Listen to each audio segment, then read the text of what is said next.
We got a little hand going on. And I think on this stack size, I'm just going to cold call with the aces. This is a stack size with 20 big blinds where if I'm going to be re-raising, it's probably going to be all in. And this guy's opening pretty wide. I don't want to lose my customer, but if I re-raise to any size smaller, it's going to look pretty suspicious. I'm not usually going to be 3-bet bluffing with 20 big blinds, which you guys should know from watching the MTT strategy guide. So that leaves me with the only option of flatting. I'm playing 2 tourneys right now. The one on the left is a $10 one rebuy, one add-on on PokerStars. And the one on the right is a 20 rebuy at On Game. And I think we're on the literal bubble there. We might have just made it in, not sure. These aces, I still like them. It's not the best flop ever, but I still have 2 aces. And at this point, there's going to be no more slow play. I'm just going to go all in. I don't want to make it small and have them maybe peel me with like an 8 or something. So chips are going in, and I'm just hoping that we still have the best hand.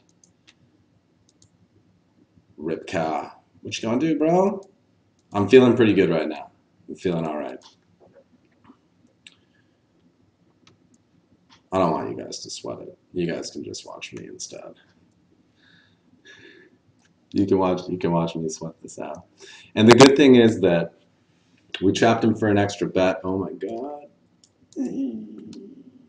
Yes. Yes, yes, yes. We doubled. We doubled. And you know what? With 2 8s, he might have been willing to give us that action anyway, even if we were re-raise pre-flop. But I like giving him a chance to give us some value when he's got nothing and he makes a pair. King Queen. This is a close spot. Let's see, how many big blinds do we have here? Or what's our M? Our M is like 6. We got King Queen. Early position. It's really close. I'm gonna err on the side of caution just because it's the bubble, and you know we're 1 spot away from making $100, and to bubble it would suck. And there you go. We made the right fold, or maybe the wrong fold, at the right time. Lucky us. So bam, we're in the money. Now we got nothing to lose. Now we won't be folding those king queens. When it's a close spot, like it could be like plus EV to just put the money in. You want to weigh the other factors in. What's your position in the field? How close are you to the money? How much do you have to gain from the chip up versus how much do you have to lose if you get screwed? What position are you going to be if you double? There's all these things to think about that can take a spot that's very close and help you decide whether you want to err on the side of aggression and going for the gamble or the side of caution and chilling out, slowing down, just waiting for another spot. If I had had fewer big blinds, I would have definitely had to just go with it because my stack is just, way too short and way too vulnerable. But with, whatever I've got, like 13, 14-ish big blinds, I think I have the option of taking it or not. Yeah. It wasn't a clear shove. It was very close in the close spot on the bubble. I'm going to err on the side of caution. So it's 2 cashes today now, too. And I've played, I think I played like 4. No, not 14, like 12 tourneys. A couple of them are really stupid. I tried that $1.99 rebuy frenzy on Pacific Poker. That shit's crazy. So is their $3. It's like a rebuy that's a turbo. It's a lot of fun, but it's deceptive. You think with it being a $1 rebuy, it's not going to cost you very much to play. But since the blinds get so big before the rebuy period's even over, you're in for a lot of money by the end of it.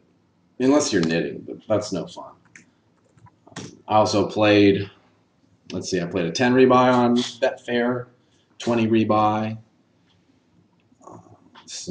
a 5-2 R1A on stars, a 10-1 R1A, a couple of freezeouts like the big 20, the hot 10, and with 2 9s here for this guy's shoving 15 big blinds. I think we're ahead of his range, so we're gonna go all in.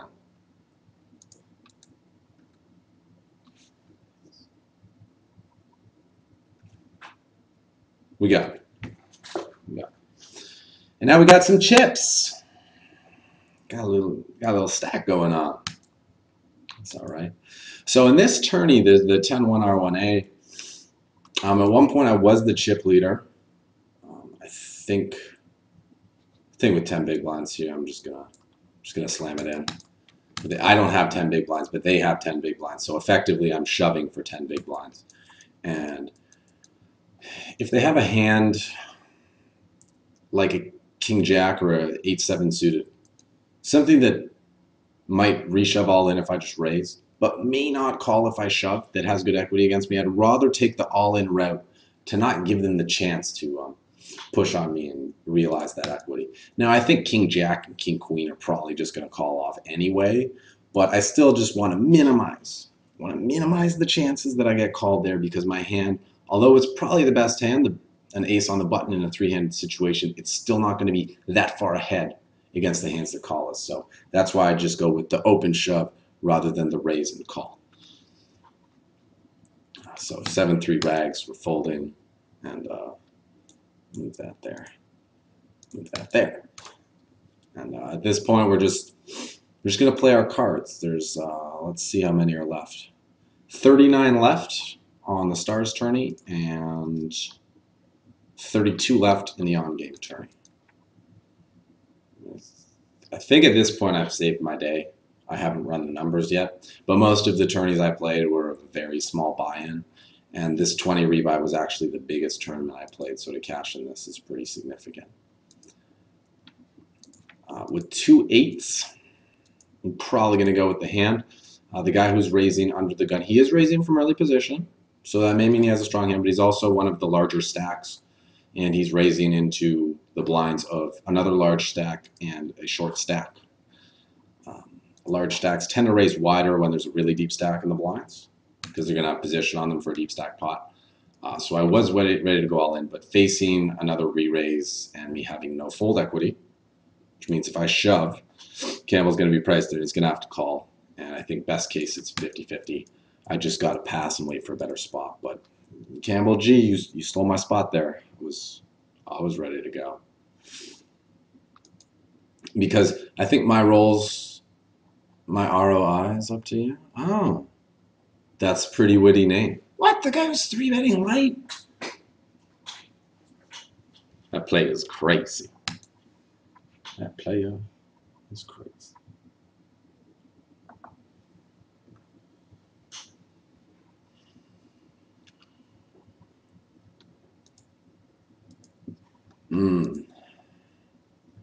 Greek. The Greeks don't like to fold. I'm just going to call and play a low variance pot here with the ace-5 against a lot of player types. I think 3-betting is good there to put a lot of pressure on them, but the Greeks, they in general don't like folding, so I don't really want to inflate the pot with a hand that's somewhat vulnerable. And, you know, I got very comfortable chip position. I don't need to go to war right now. I can just pick and choose my spots and try to take the best spots. All right, the ace-3 suited on Betfair. Had men at work folded, I would have definitely gone all in and run out 5 cards against Smith's student. But I don't want to call off with ace rag, even if it's suited. If I had ace prime, ace broad, you know, like an ace queen, ace jack, maybe even an ace 10, I'm in there, but I effectively have 1 card when I have ace 3. And, 1 card's not going to be good enough to call off all my chips. It's good enough to shove all my chips in there because I have fold equity. But when your hand lacks fold equity, you need a stronger holding. You need greater equity, greater pot equity in the pot. We see we would have had the 1 over card. Oh, we would have hit it. God. So disappointing. I could have made a bad call at the right time and gotten some chips. Not the way to think about it.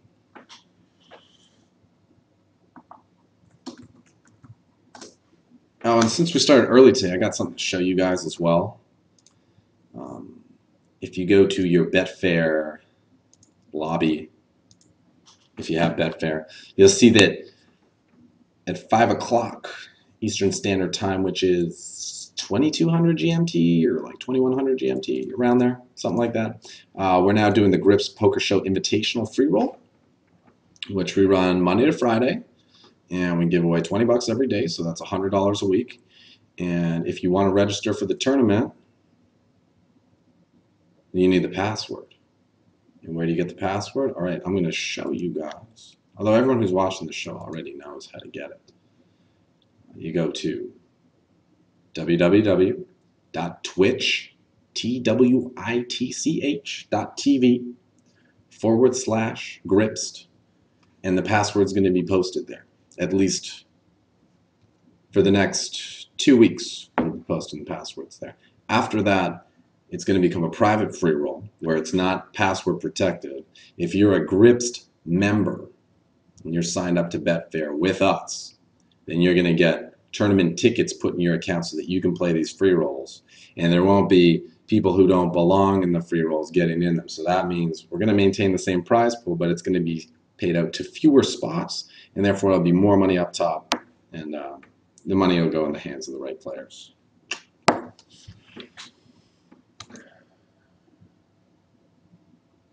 A lot of short stacks. I don't really want to call off with 7-10 off. And if I raise, I'm going to be priced in to call these guys off. So, and I don't want to shove it all in. So I'm going to fold. And it's going to be very important to pay attention to which of these players are kind of just over it and ready to bust, ready to go for it, and which of these players are still playing tight and trying to move up. Generally, when you're pre-bubble, people are going to be playing much tighter. They're going to be trying to hang on a lot more and trying to make it to the money. But once they make it to the money, a lot of people just don't care anymore. They're ready to gamble. They're ready to go for it. And you have to adjust your play to how your opponents are playing.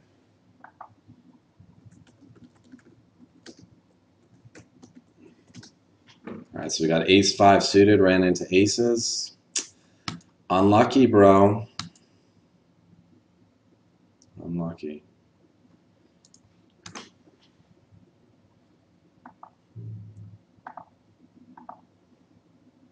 Ooh, I'm pretty sure that this king-10 suited is a jam. I'm just going to consult with my fucking Campbell G. Oh, man, so my M is 4. So yeah, it's a clear shove. It folded too, but as a reshove, I'm not sure. All right. Jack-10 suited, I'm going to pop it up, see what happens. Hopefully I can just get the raise through and pick up the 10K that's sitting out there.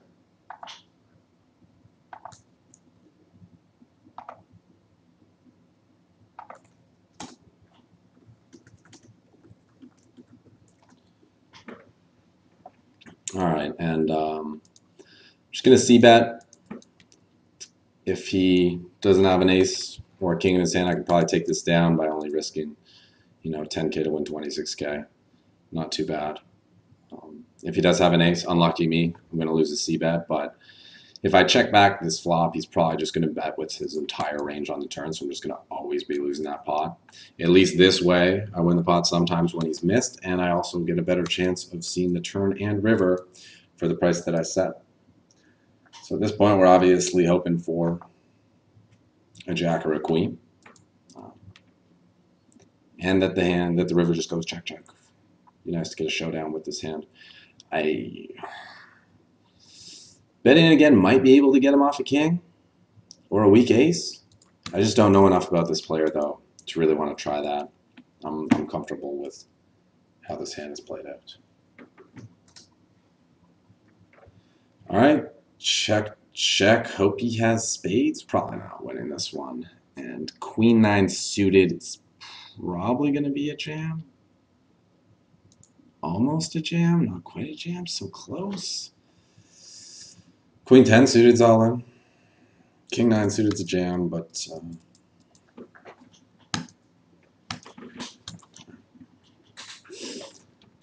could I have gotten him off the a7 if I blasted away? Maybe. I don't know. I really don't know. Like, if I fire away, I'm repping a hand that's pretty strong, a big ace, or more specifically like a 2-pair type hand. But people just really don't like to release hands. Oh, look at that. This is why it's good to just not look at your cards after you fold. It can be pretty painful and frustrating. And Jack-8 wins. Campbell must be pissed.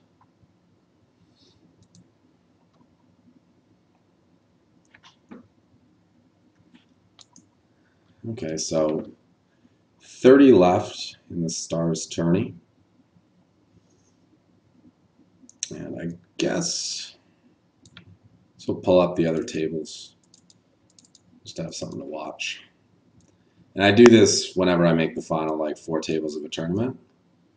It's just get the other ones open so that I can pay attention to what's going on and see if anyone's playing really crazy today. Just get a read on them. Because eventually, if you make the final table, you're going to be, well, wrong turn. There we go. Okay. Yeah, eventually if you make the final table, you're going to be playing with some of these guys who are on the other ones. So there's really no harm in spending some time watching what they're doing and making notes so that you aren't, completely blindfolded, completely unprepared for their actions when they show up. You want to be able to have a read on them. You want to have that advantage.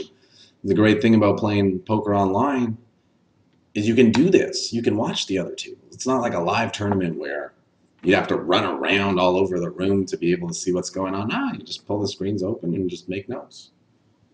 It's very easy, and this pays off in spades down the road because you're going to get a lot of good players and bad players alike who build up a big stack in a tournament. And it's important to know which ones are which. Because if you have a big stack or a medium stack as well, you want to know who you can call down light against, who you can try to induce spew from, and who you just got to stay out of their way or play solid versus. It's all about putting together that game plan.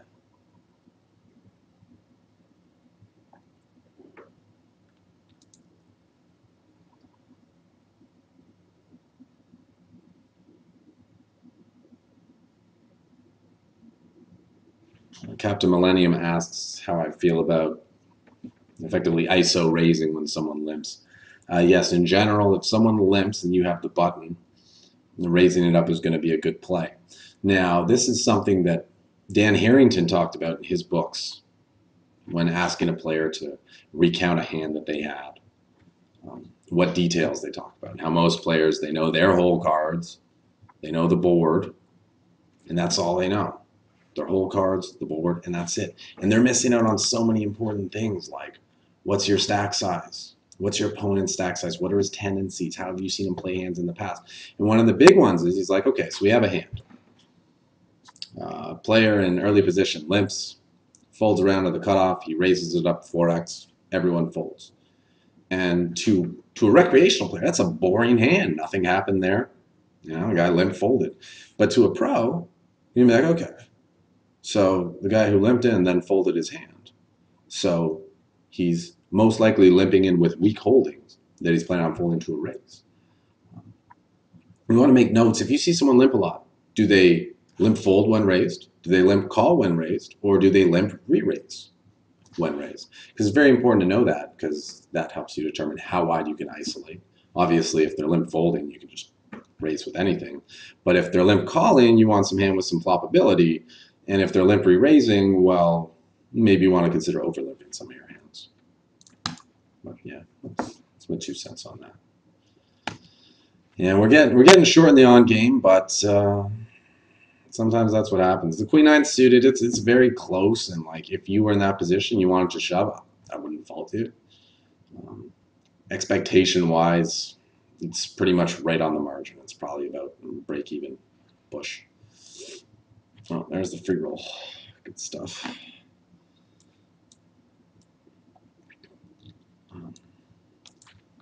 But you just got to go with the cards that you're dealt and play accordingly. So we have King Jack. We're all in. Good luck. Great turnout. People are showing up. And we're going to need some help with the King Jack. I don't know if it's like we have 6 outs or 3 outs or 2 outs or no outs, but we got 6. We got all 6. Ooh.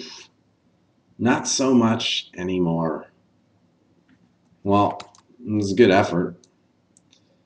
And, oh, we made it past the min cash. Made an extra 20. So, not too shabby. All right, 23rd place for 122. I'll take it. Take it. And we get extra coverage. We're going to be Sweating the free roll. Where first place pays 4-8. Oh, we must have had 150 players today. Awesome. Awesome turnout. Okay.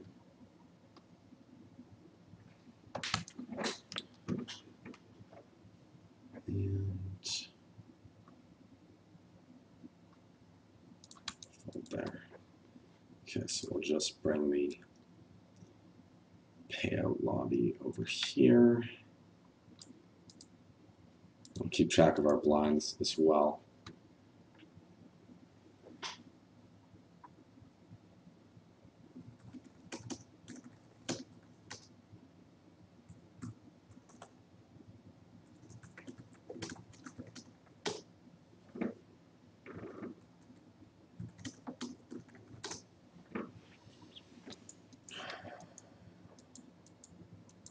Damn. I wish I had anything better than 10-3 off here. The old kitchens. This guy hasn't played a hand yet, but he's gonna be getting extremely good pot odds. He's probably gonna be willing to call off, so I am going to let the short stack have a walk. It's crazy.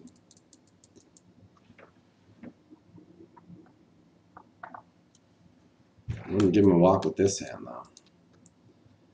And I think for 20 big blinds, I'm just gonna jam.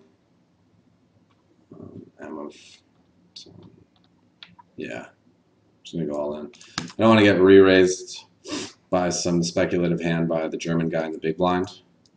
So I just want to maximize my fold equity. So straight jam, and there we go.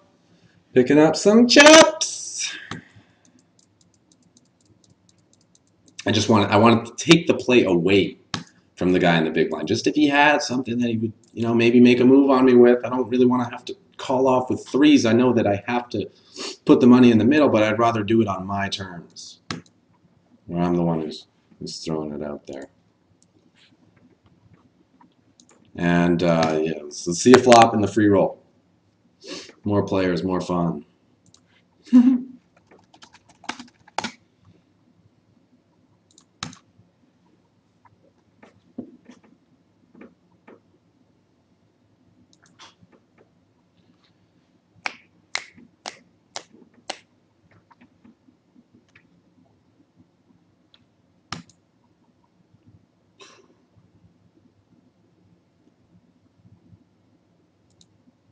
You guys want to see something cool?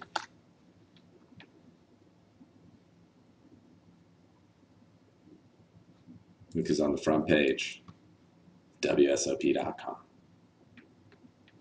And Mike Lee's there too. That's my roomie, Greg Merson. Oh, I timed out in the free roll. No excuse for that. Can't be doing that.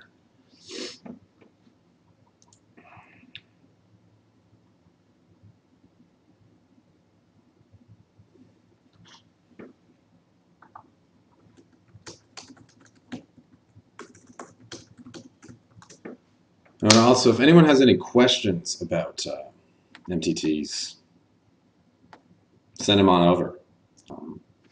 Until my special guest shows up, I am the host, and I am here to answer your questions. So fire away, because I'm 2 tabling, and it's gonna be a lot of patience and waiting and folding. So to fill that extra time, that extra space, give me some questions.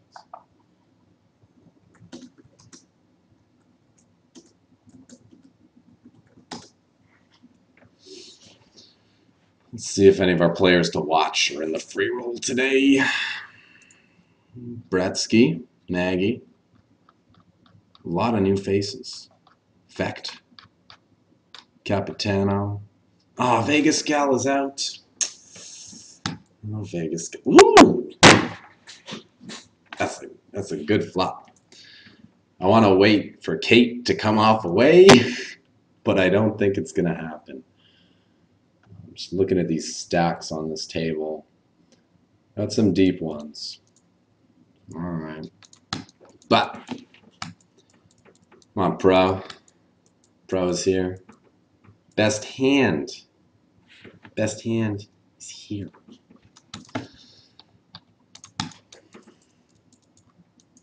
Okay.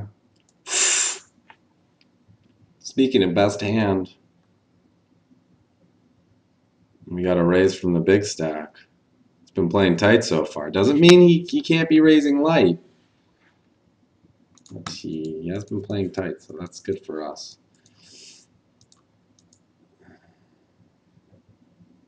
All right, well, I think we're too deep to warrant a flat call.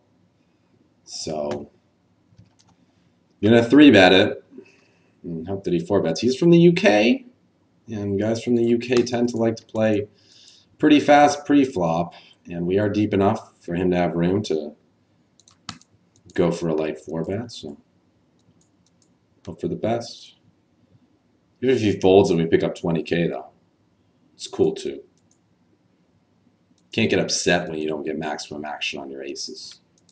Just be happy they didn't lose.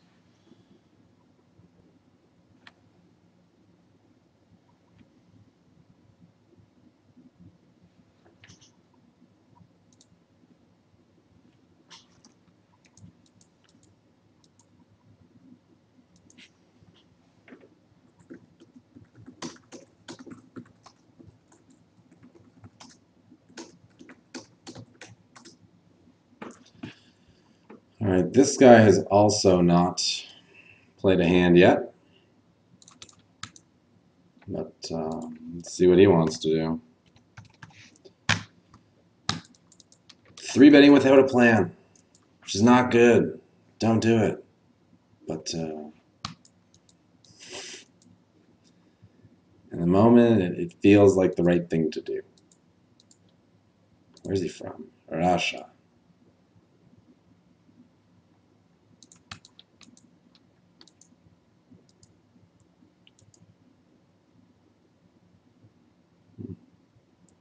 Big cooler in the free roll. 4 bets. And it looks like having put in that many chips, he's committed to the pot. King Queen, pretty good hand.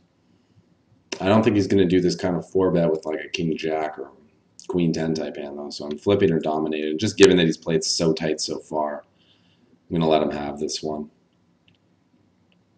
But we saw from the last hand that even players who are playing tight still have the ability to raise light from late position. And so that's why I went for the 3-bet there. The hand also plays fine if I get flat called.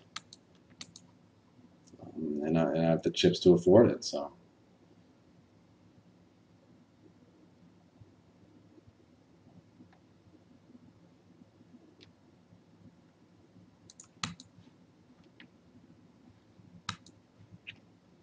$25 left, and we are in 8th. It's a comfortable spot.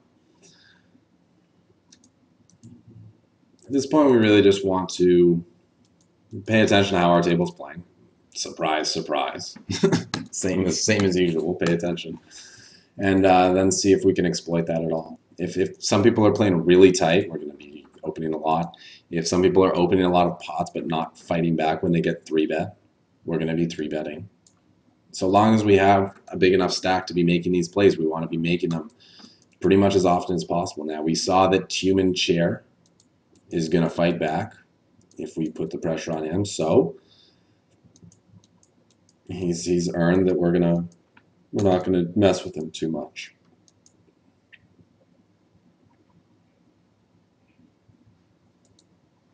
We got a Brazilian and a Ukrainian in position to us. Not exactly the most passive types.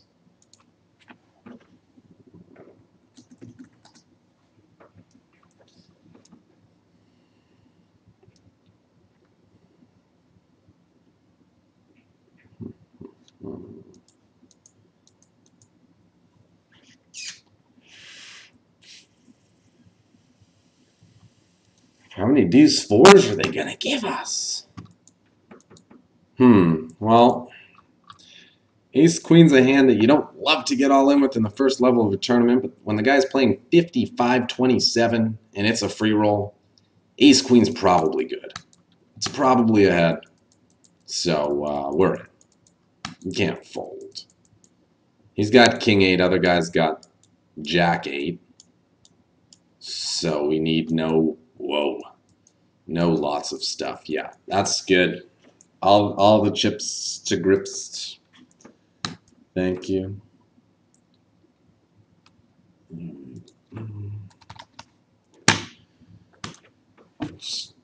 We got dealt a playable hand when the star's turning, so we're going to raise it up and just see how the table reacts.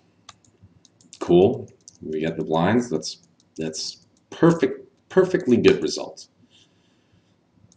And you can't play too tight at this stage of the tournament because you don't want to get blinded off.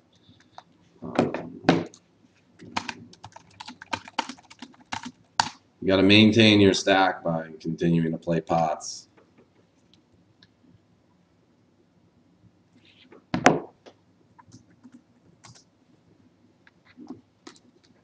All right. I got a phone call to make.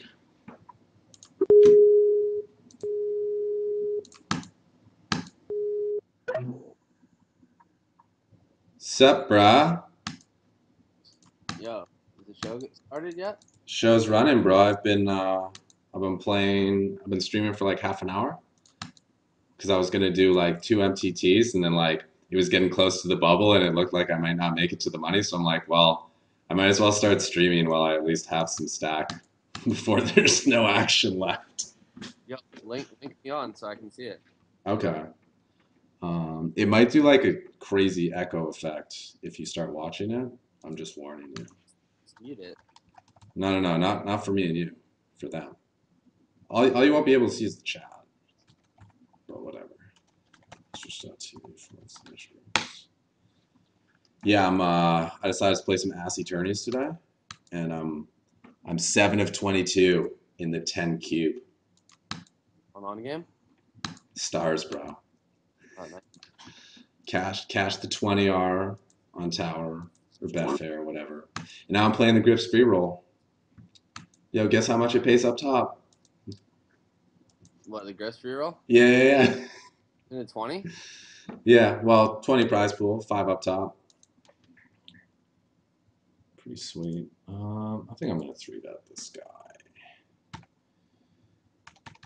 because that's what Grayson would do. So I'm gonna do it. You excited, bro? Yeah, man.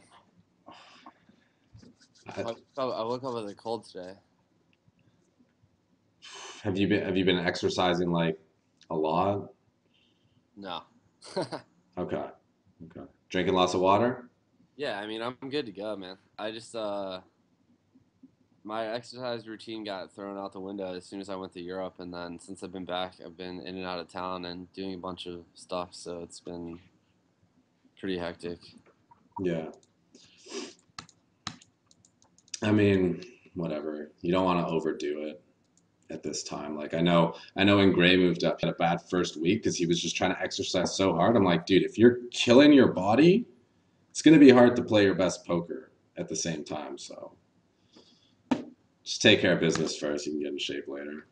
Actually, you're gonna have so much money you won't need to get in good shape. That's all that matters. Yeah, I'm ready to go. Wait, how many chips do you have in this? The 150?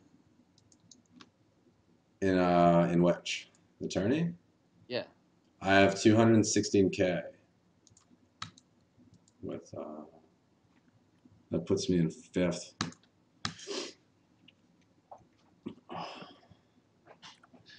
I think I might be more excited than you are, bro. Or maybe you're just afraid to show it. Nah, I'm excited. Yeah. When do you get in there again? Tomorrow. Yeah, on the stream it says you have 190. Yeah, it's on a 5-minute delay. I 3-bet this bear from Costa Rica and he folded. I had the Jade.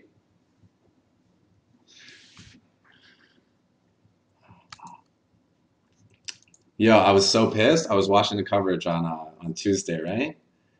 And then the stream, since it's all ghetto, like cut out, and I missed the clip when that super nerdy kid gets busted, and I wanted to see how he went out so bad.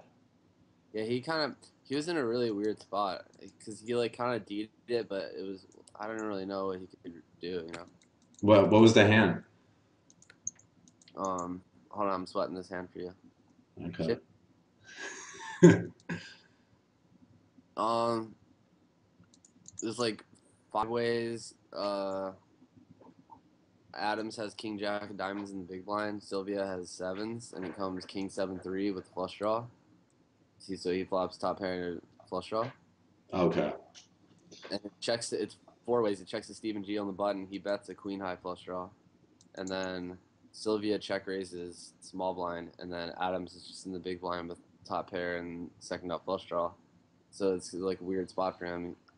Like I would have just led the flop if I were him to avoid something like that, but um, yeah, he just threw it and then got it in. Wow. So he just got super coolered. Yeah, I don't know. I don't know what I would do if I were him. Maybe I would just cold call the check raise. Yeah. I mean, 'cause at that point, you got to figure you're just going with the draw only, right? That the pair's not really going to make much difference. Yeah, and then you have enough chips where you can just like call the turn, reevaluate, river, Yeah. and I don't think it's gonna like keep bluffing at it if you were bluffing. So, I don't know. Yeah, dude, how fucking good was Jesse running? Yeah, I know. Like, as soon as they moved him off your table, it was just like, boom, win every single hand. Yeah, I mean he won that flip, and then after that, the set hand was fucking huge pot. Yeah. I was really wondering how he got all those chips because I never, like, went over the other table.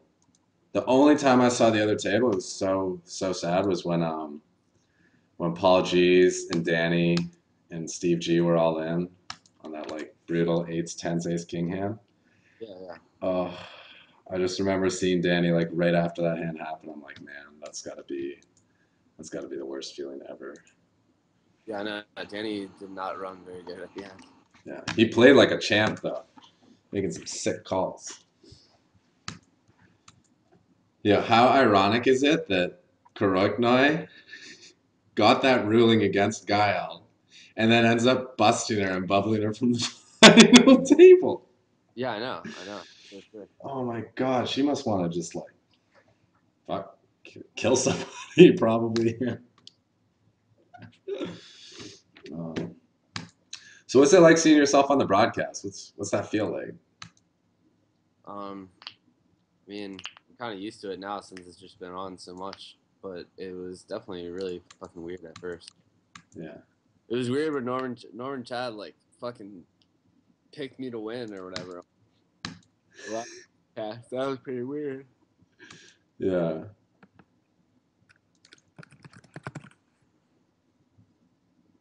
And I guess the first time you were on was when we were at the bar, right?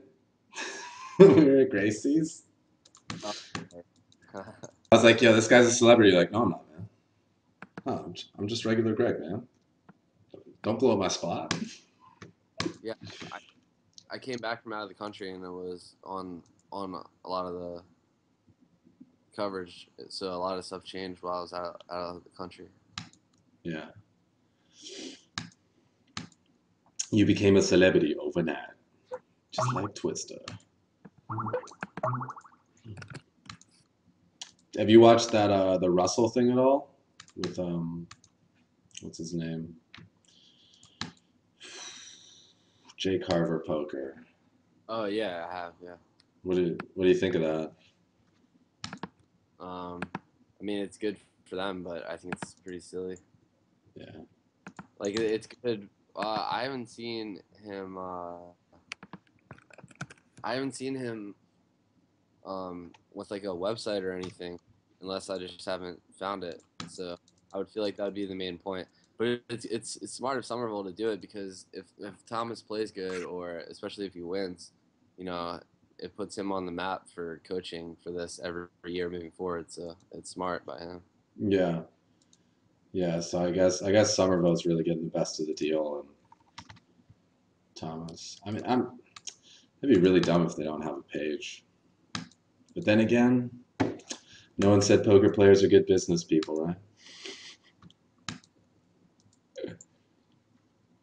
Oh, we got an Ioli sighting on the rail. Where? It'll be on the coverage in like 4 minutes On the on the tourney rail. what's first? I think 2.5 cat. Nice. It's a day save. I'm gonna get it in here. You can't see it, but I'm just. Is it a click or it's a shove? It's a shove for sure. Okay. Let's go. Oh man, I What? just got coolered for all my chips, bro. Fuck yeah!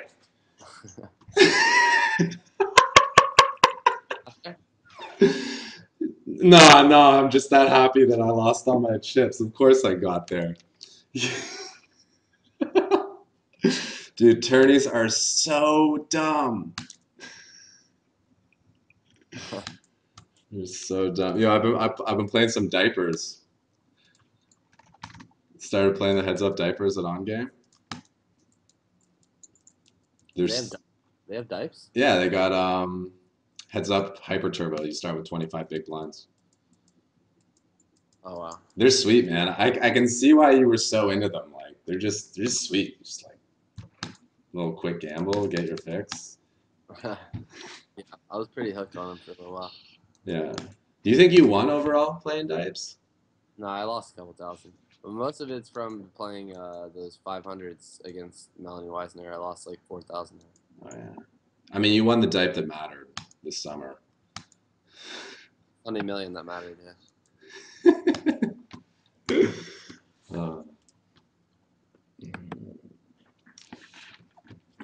Uh, I got a question for the fans, if I may.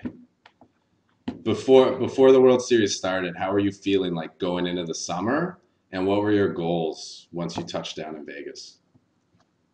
How was I feeling? Yeah, I definitely felt the most confident I had of any summer going out there. And and knowing that you were going to be out there too was definitely comforting since we had become pretty close over the 6 months leading up to it, or 9 months leading up to it.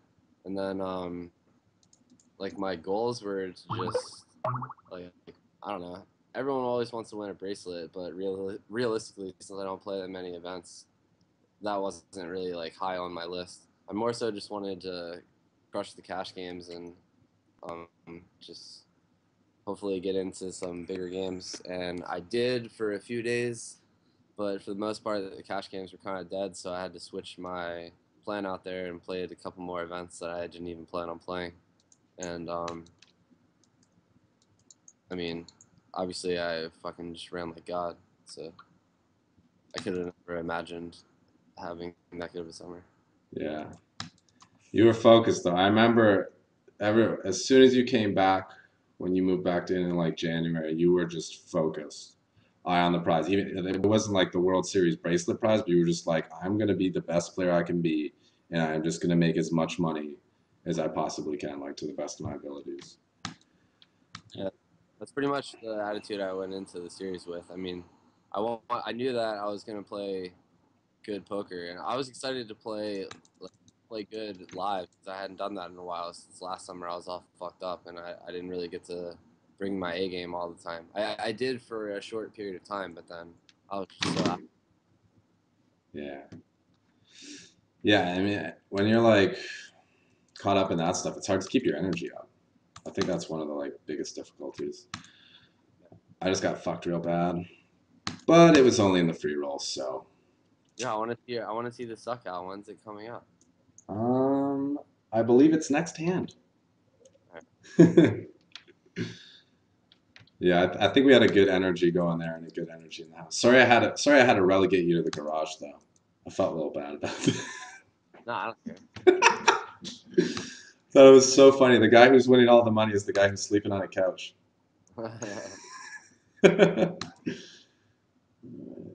Two towels.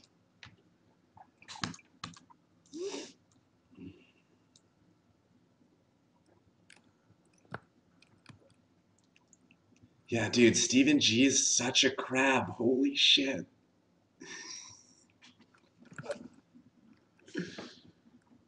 Yeah, no.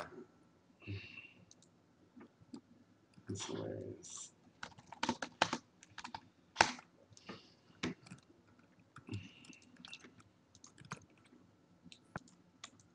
What place am I in? Wait, you So, suck tens? yeah. Oh, you just get coolered here? I mean, yeah, what am I gonna do? He's got like 25 bigs. I gotta go with it. Wow, that timing tell is so scary right there. Did he do the like just 1 second off the time bank? Yeah, yeah. Uh, yeah, yeah. All the way. Oh yeah, did I tell you Max won a tourney the other day? I heard that, yeah. And he had the same spot. He was in second and he got it in against the chip leader button versus big blind with tens versus kings and just got there. That's how you gotta do it, man. Yeah. You got to get there with the king nine suited over and over. I feel like that's a very underrated hand after seeing what you and Tony did with it.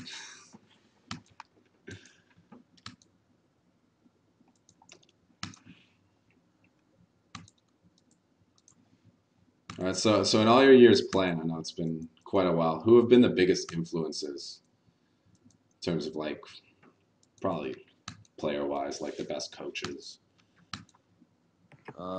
Definitely Anthony Gregg and Christian Harder. Um, yeah, hands down those two for like poker skill type stuff. Yeah, I credit you with a lot of like helping me turn shit around mentally. Yeah, I'm just a good life player though. I'm not the good poker player. No, but we were like feeding each other strategy and stuff. Yeah, yeah. And you like you've got me so motivated to like do the same shit next year. I'm reading poker books now. I'm playing small stakes shit to get the practice instead of just being like I should be able to play at high limit tourneys and jumping in those. I'm actually willing to pay my dues at the lower stakes to get comfortable with the game and stuff. Because I saw like whether you were playing 5-10, 25-50, or 1-2, you were bringing the same amount of work ethic to the table, same amount of study and stuff, and like Yeah, you it's, just bring the A game no matter what. yeah, it's like I've been watching a lot of like Michael Jordan commercials. Have you seen that one where he's like, maybe it's my fault. I made you think it was easy. Yeah, I have seen that. That's like such a great pump up commercial. Like we see all these celebrities and these athletes and we just assume that, you know, they were naturally gifted and it came easy. Like it's so easy to forget about the hard work that goes into perfecting any craft.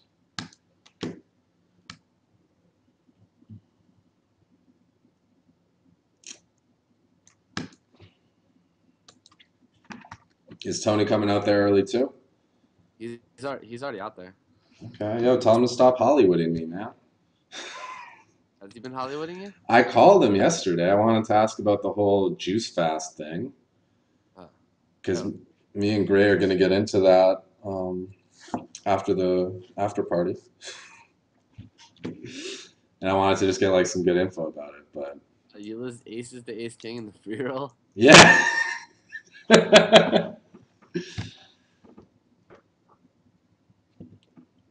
Pretty sick.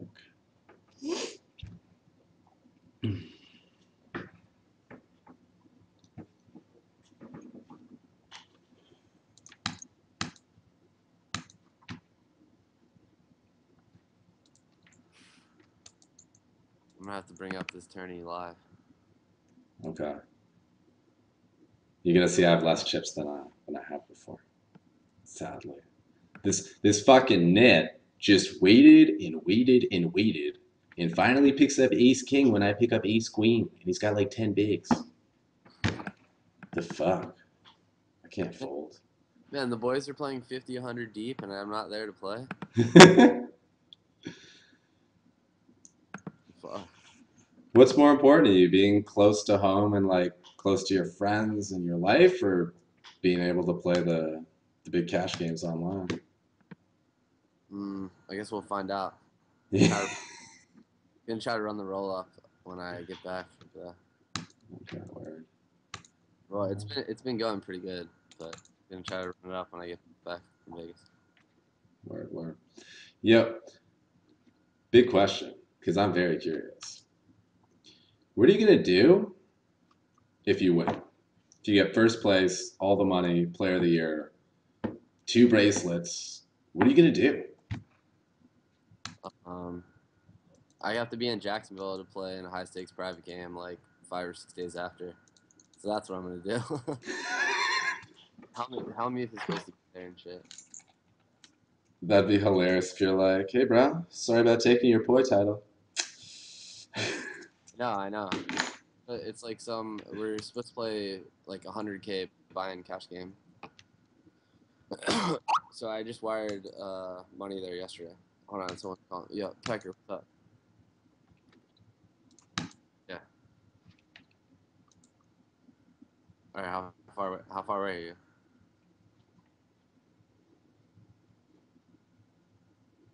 All right, massive. Yo, when did this tournament start? It's been running for 5 hours and 17 minutes. So 12, 15. Yeah. Yeah, I started early today. I've been waking up at 10 a.m. now. It's my new thing. I can't wait to see the pokes. Yeah. Where's the pokes? Yeah, you raise folding, bro? Yeah. Yeah, the guy's 0-0 over 15 hands so far. Got to put that pressure on. I got a natural 9.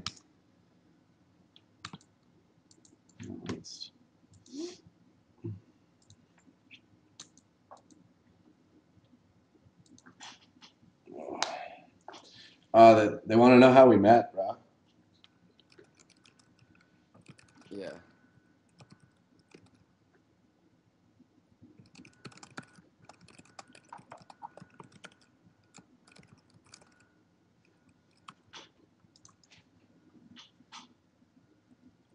Yeah, you were running the streets. I'm pretty sure my new table ratings is looking pretty good right now too. Yeah. So I'm rebuilding it nicely. Just don't tell anyone. Wait till you got that graph where you have a straight million, then be like, okay, okay. No, This is me. I'm never gonna tell anyone anyways. I'm looking it up right now. Yeah.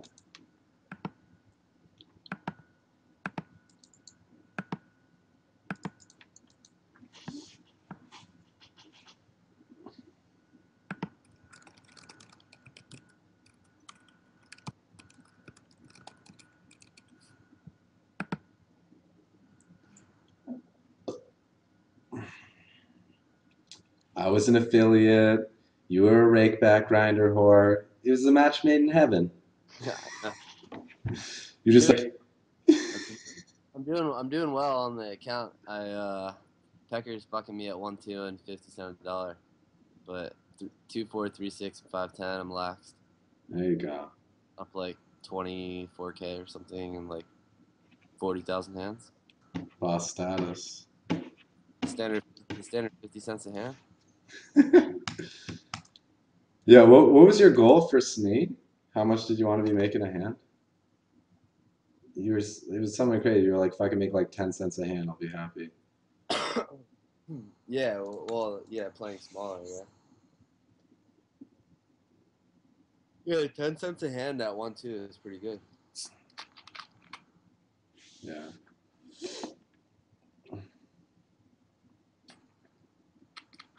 Yeah, man. Are you trying to climb the pay ladder, or are you playing to win? Nah, I'm trying to oil it in on people. I I don't really know. I haven't really thought about it too much. was talking to Sham yesterday.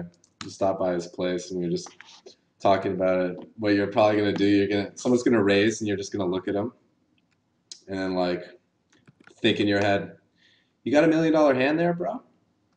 Because I don't think you do. So I'm gonna make it 3 more chips and see if that thing's still worth $1 million.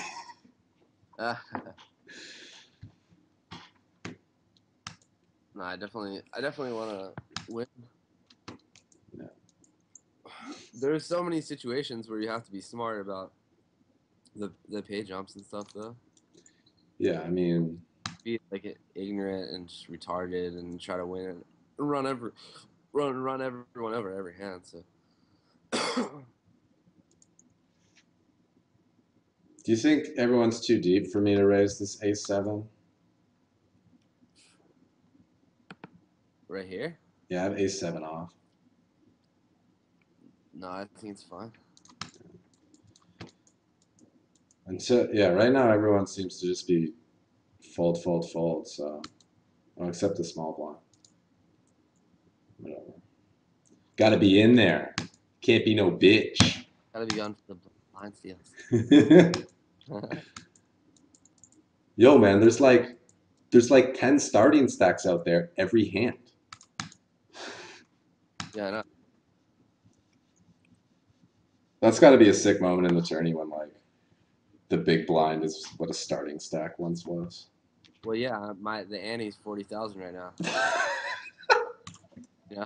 Yeah. Oh, man.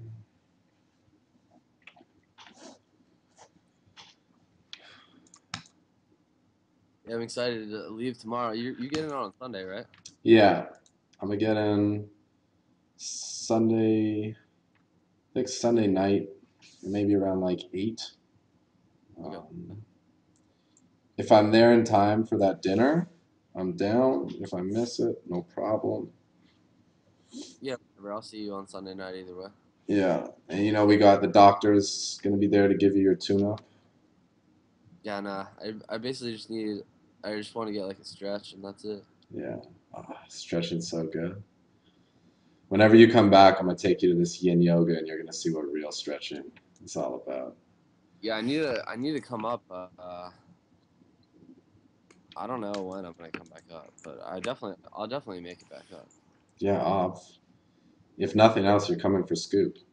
You know, Yeah, definitely. I'll be okay, man. I'll be strong. It's hard. It's hard waking up and not seeing you there, clicking buttons, blasting house music, but I get by.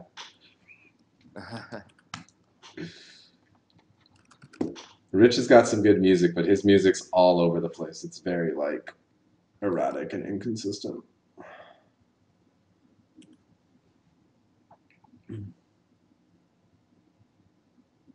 What are you doing?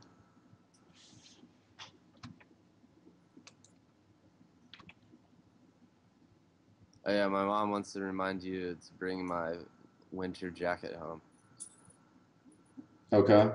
but she doesn't really know how old I am, and I'm just gonna buy a Burberry jacket while I'm out there. Okay. So you just send me a message on Skype with whether or not you want me to pack that jacket. Not bring. Bring it? Okay. Hey, what's up? Are you heading home now? All right, I'll come over soon. All right. Hi, Evan. Hey, Donna. You're on the show right now. I'm on the show. Yeah. There's 46 people viewing right now, right? 46 viewers. All-time high. What does the heart 75 mean? I think that's how many people have liked it. Oh, okay. Or maybe since it's a heart, it's how many people love it. Oh man, what do I do with this guy's such a nit? I think I'm just gonna call Ace Queen suited. Let's try to flop a par. No draw. Damn. Damn.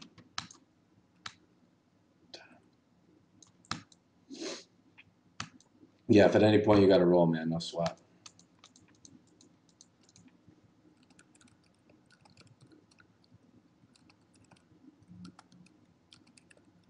See See you on Sunday, Evan. Looking forward to it, D. Got all the t-shirts coming out. Oh, fantastic. Got buttons made. You got buttons? Yeah, she made We Need It We buttons. need it buttons. We need it buttons? Yeah. That's amazing. That is so good. Yeah, we got everything. Well, Is this going to be your first time watching poker live, D? no, I saw Greg at PCA and then Monte Carlo. Okay. Yeah, my dad came to PCA too. That was the year that I cashed, so they got to see me like on day 3, like pretty deep. So Nothing like the final table, but sometimes you can't really. When you're watching somebody play, you can't see the cards. well, this is a way better experience to watch someone play. Oh yeah. Oh, the energy is going to be electric in there between just like all the people. Oh yeah. And I watched the live stream of event 57. So. D's a regular poker fan. Oh shit! You got moved off this table. You're on the other one now. Yeah, you better win this. I know, man. I really need it. How could I ever be an MTT pro if I can't even win the 10 cube? The 10C. What's happening in Vegas? What? Charter min cash Tony busted, but I think they were both in for 30K. It was the re-entry. Charter cash for like 13K.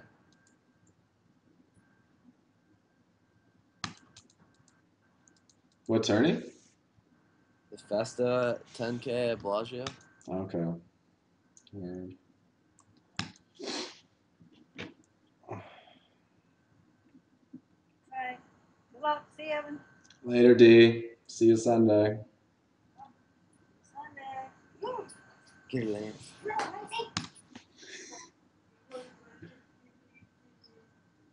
Can't wait to get all the crew together to see all the boys. Yeah, it's gonna be sick. You know, Arthur. Oh, I got bad news for you, man. What? John's not coming. He isn't coming. John is not coming. Why? Plane tickets too expensive.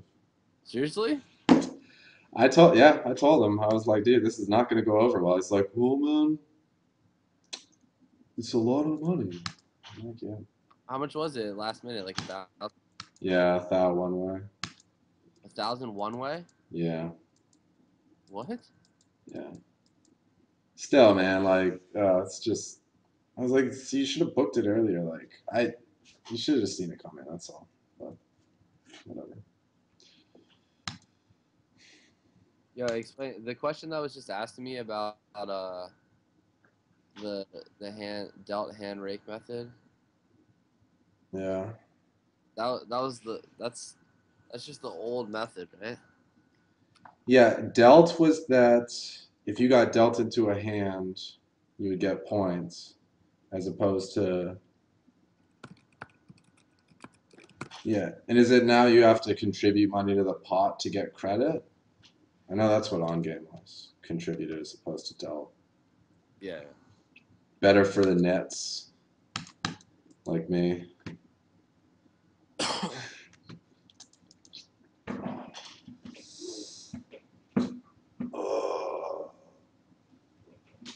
I'm excited for my next live tourney.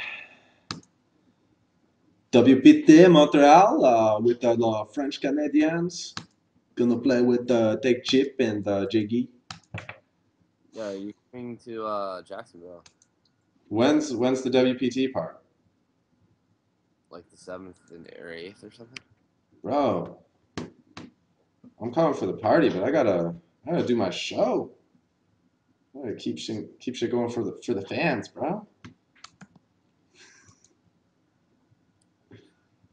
I'm gonna have to tell my mom that Flugenhorn says hi. Oh man, dude, Flugenhorn.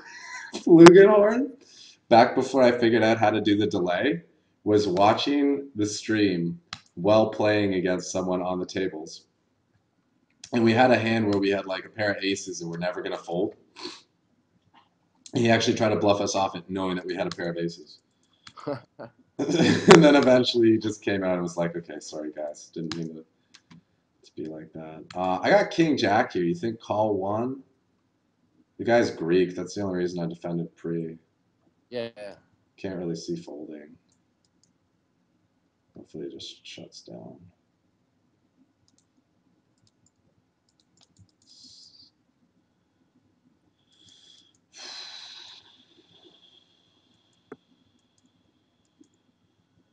Cool. You try to squeeze any value here, like 30K ass, or just check? I would just bet like 26,000. Okay. Since I'm playing, I'm gonna bet like 26,000. Put a full hundy on tap. Oh. Value cut. I guess that's what I get for defending King Jack off to an early position raise. Nah, I would call. Some players in some tourneys though, that's just gotta be a fold. Pre. Yeah, no, I agree. I want to watch this, but I have dinner with my brother. Bro, family first. Don't sweat it. If Yeah, but it's 6K, 12K, and everyone's just blasting it in. This is like the best part. Here's the best part, bro. I'm all in. We got Ace King. Slightly better. Spade. Nice. Queen. Got trips. That's all good, bro. Go have dinner with your brother. I'll text you when I finish. Yeah, thanks for having me on. It fit into my schedule perfectly. It's nice when a plan just comes together. I'll see. It's been hectic, man. It was nice that it just fit right in without me having to like. Oh man, my Pandora just popped on. Oh, that's the song. That's a song about me and you and poker and everything. Look what I read in the chat.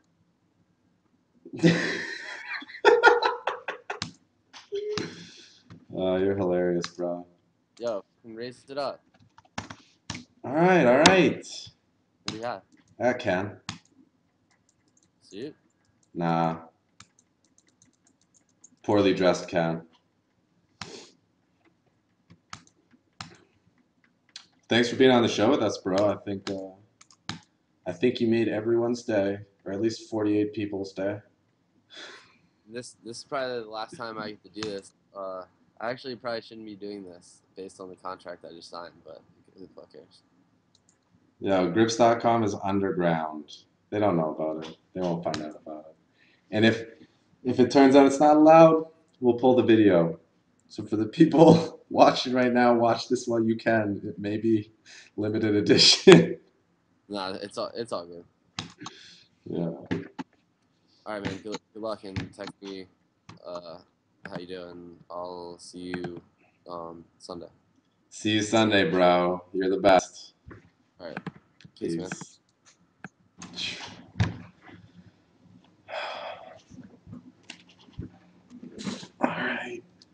All right, we got to do this. We're going to close this out. Normally, I would end the show here because we've been running for like an hour, but I know you guys would be pissed if I was just like, whatever, 1 hour, we're done. You guys are going to stick with me for the action. We're playing this out to the bitter end, and we're going to fucking win. 2.5 G's. Let's go.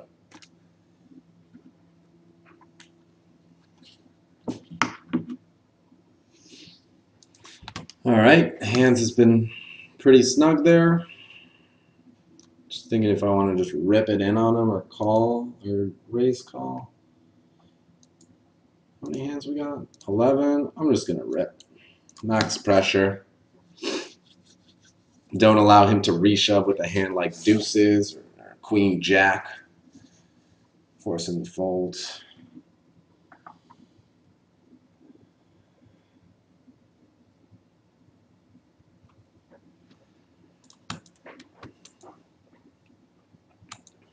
All right. We need it. We need it. I'm going to make a little good luck thing.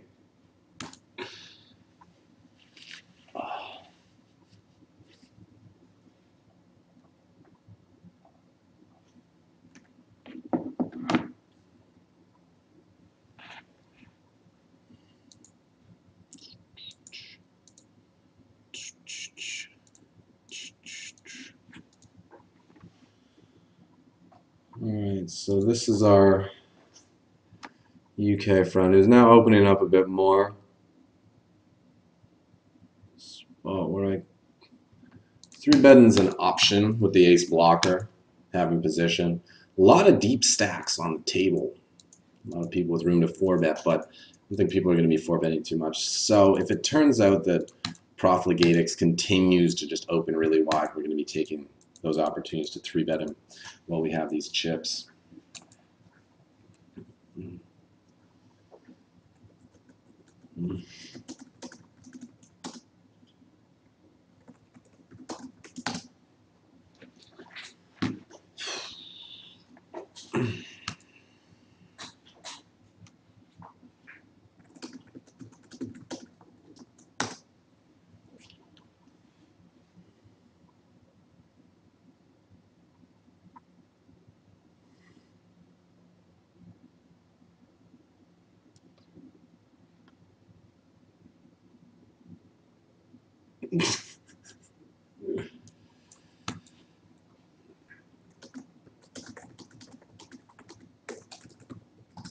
Actually, I don't know how we can fill out the screen space. Let's rail the free roll a little bit. How many we got left? 48. All right, let's sweat it. Sweat it out. Looks like I have a par. And there's a raise from a deep stack player. Well, I'd hate to get knocked off my hand, so I'm going to call. Damn, no set.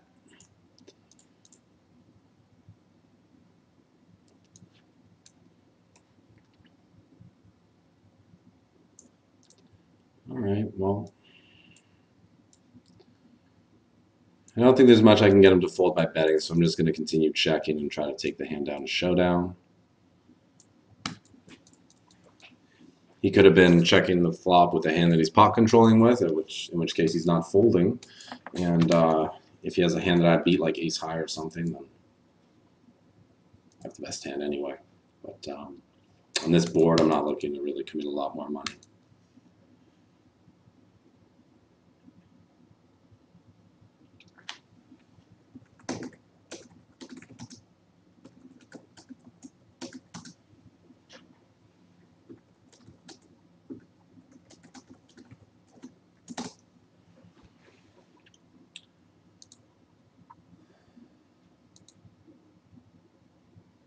Damn. Oh, such a good spot to 3-bet. Which makes it also a good spot to 4-bet. First time this guy's done much of anything, though. So I don't know if it's right for me to assume he's capable of 3-betting light. And wow, the big blind actually woke up with a hand. Everyone was picking on his blind. And now he's getting that action. All right, so Jeej, bro, you are done. You're done. That brings us down to 10 players. We are on the final table bubble, and we're on break.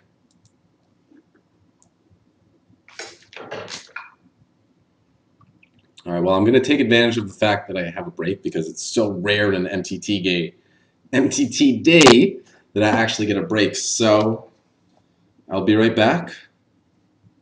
And, we're going to try to take this thing, take it down. Be right back.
and I'm back with fresh glass of Brita filtered water.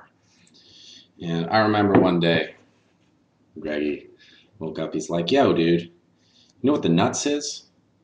And I had no idea where he was going with it. He's like, water, man. Water's the nuts.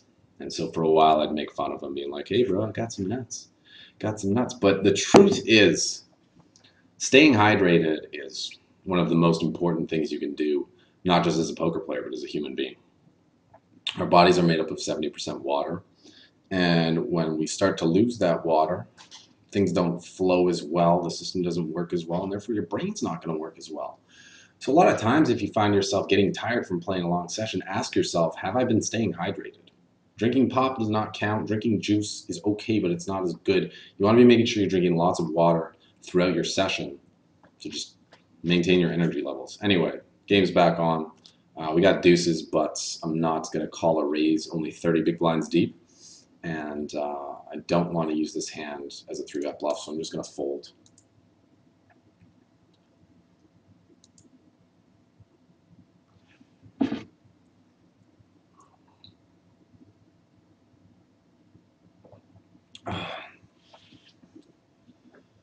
So Beryl asks how long I've known Greg for, and I've known the kid for, I guess we're in October now, about 15, 16 months. Met him last summer at the World Series of Poker. He was staying in a house with some of my friends, and I'd been planning to just go down for the main event. A couple summers before, hadn't gone that well.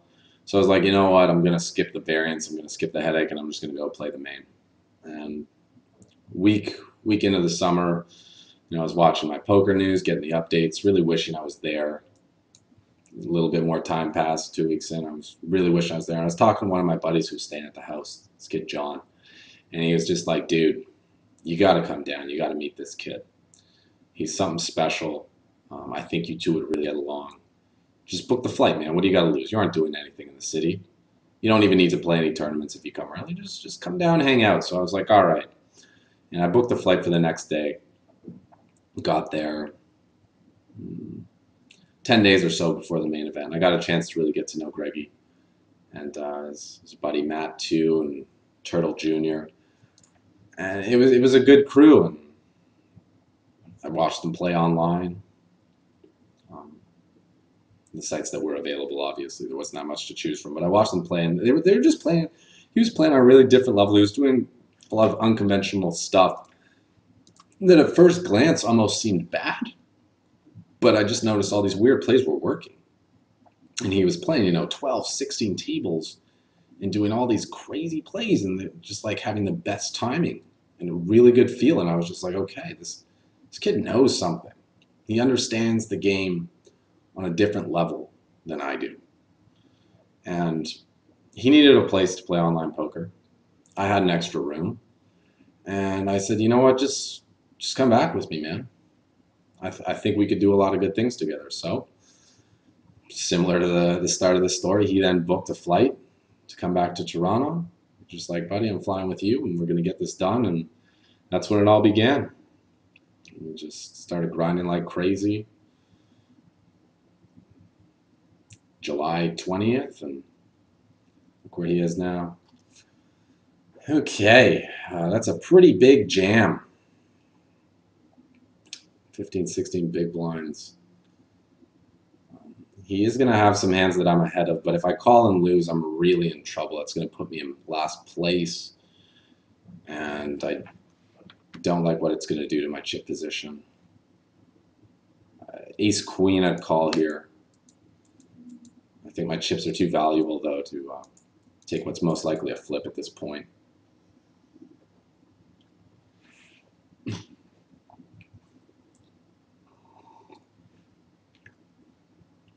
This is a stage of the tournament where I do not have that much experience. The final table bubble, and from watching my friends play who are tournament professionals, they go crazy at this point in the tournament. They're opening tons, 3-betting tons, 4-betting tons. They're just fearless because they know that the final table bubble is a great time to apply a lot of pressure. Everyone wants to make it that next step and get that pay jump, and so you can really take advantage of people with that. I'm new to the whole click, click, click pre-flop thing. So I go with what I know. And just hope for the best. Hope to run good at the right times. Like, the structure in these one rebuy, one add-ons is pretty good. It's not too fast, not too turbo-y, so you can be patient.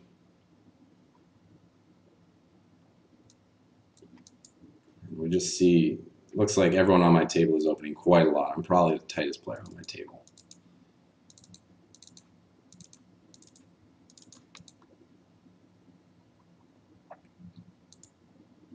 But that's not always a bad thing.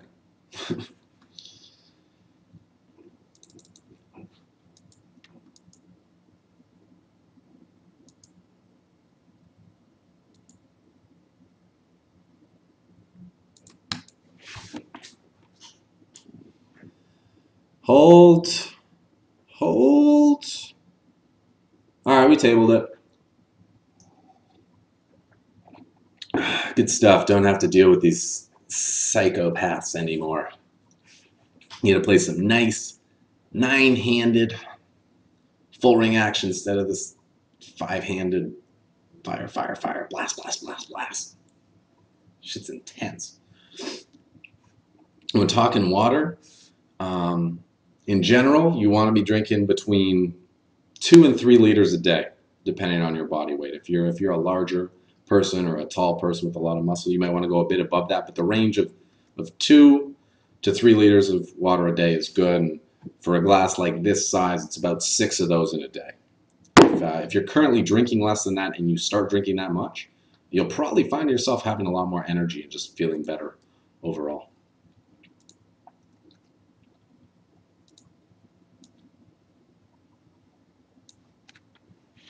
All right, so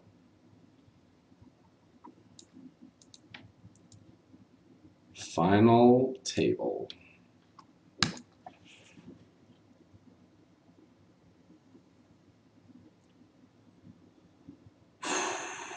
Now we just gotta hope we run good and we can close this thing out.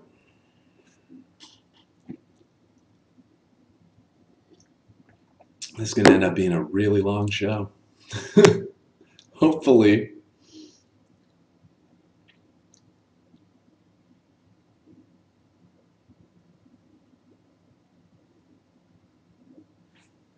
Okay.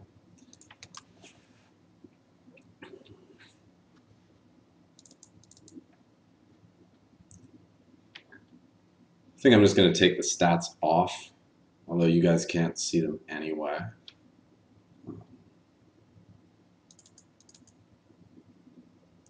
But stats can be misleading at this stage in a tournament. People are going to play, on one hand, people are going to play differently when they're on the final table than when they're on the final table bubble.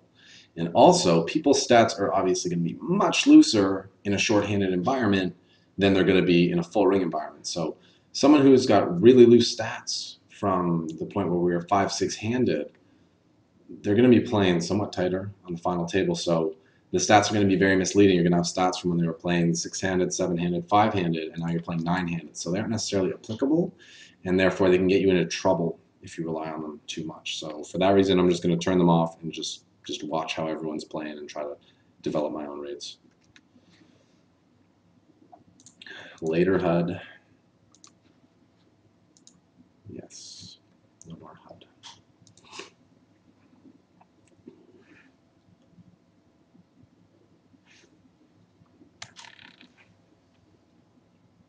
Oh. Mickey asks what I feel the best way to deal with maniacs in live play is. Well, it depends if they're on your right or on your left. If they're on your right, call a lot of their raises. If they're on your left, tighten up your opening range because you're going to get flatted a lot and have to play out of position. You're also going to be getting 3-bet a lot. Both uncomfortable spots to be in. The main thing you want to do with the maniac, though, is give them rope. Let them do their aggressive thing. If you hit a big hand on them, slow play. Let them think that you're marginal and that if they put enough pressure on you, they can move you off your hand. Because if at any point you show a lot of strength, the maniac's not going to be stupid. He's going to know what's going on. And he's going to get off the hook. You don't want to let your man get off the hook when you got him. We got 20 big blinds. Probably going to be looking to do some reshipping. I think this is a spot I'm going to take for a raise, though.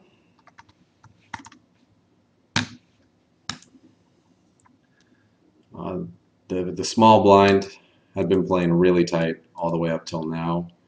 And Arianara, he's our Greco friend who will probably defend pretty wide, but if we can flop top pair with this hand, we're going to be ready to go with it. I wouldn't raise a hand like Queen 2 suited here because Greeks tend to defend their big blinds, so I'd like to have a hand that can make top pair more often, but fortunately we get that one through. And now we got the ochos.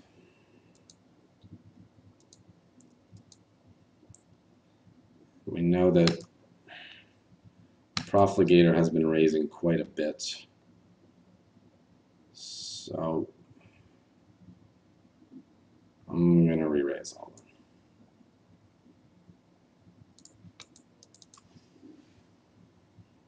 I don't want to re-raise small and allow him to come over the top with a hand like King Jack.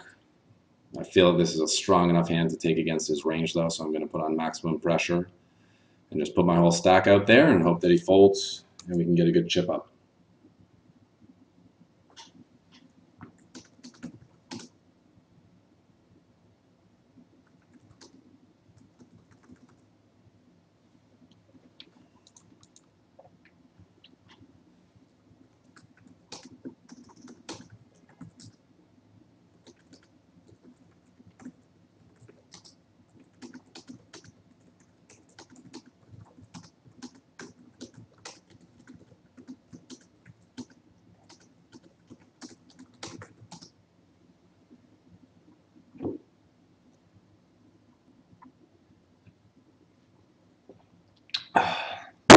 You can't be afraid in these tournaments to go with a hand. You know, yeah, it's the final table. Yeah, it would suck to go out ninth. But you know what else sucks? Missing out on a 100K chip up because you're too afraid to pull the trigger. If you have a hand that you believe is the best hand, or a hand that will play well if called in a spot where your opponent's going to be folding a lot, you got to be willing to take those chances. No one ever won a tournament by just having the best hand every single time. You got to gamble. If your thing is having the best hand, cash games are a much better place for you to play. You got to be fearless in tournaments. Nice. We got some action. Could be a $100 pay jump.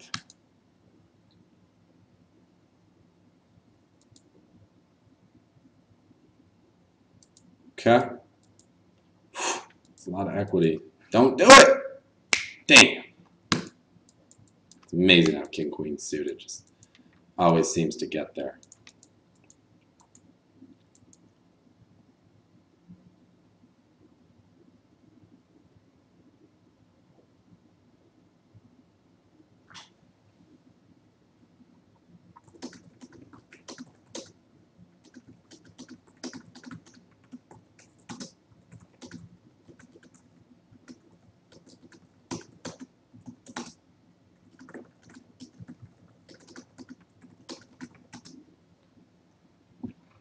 All right, we got a jam from Jab and a rejam from Empty Seat. Most likely a chop. Ooh, that's actually one of the boards. Keep it high, keep it high. Is that kicker plays? Yes. One down. 8 to go. No. 7. Yeah, 7 to go. It's a $100 gain for us. It's cool.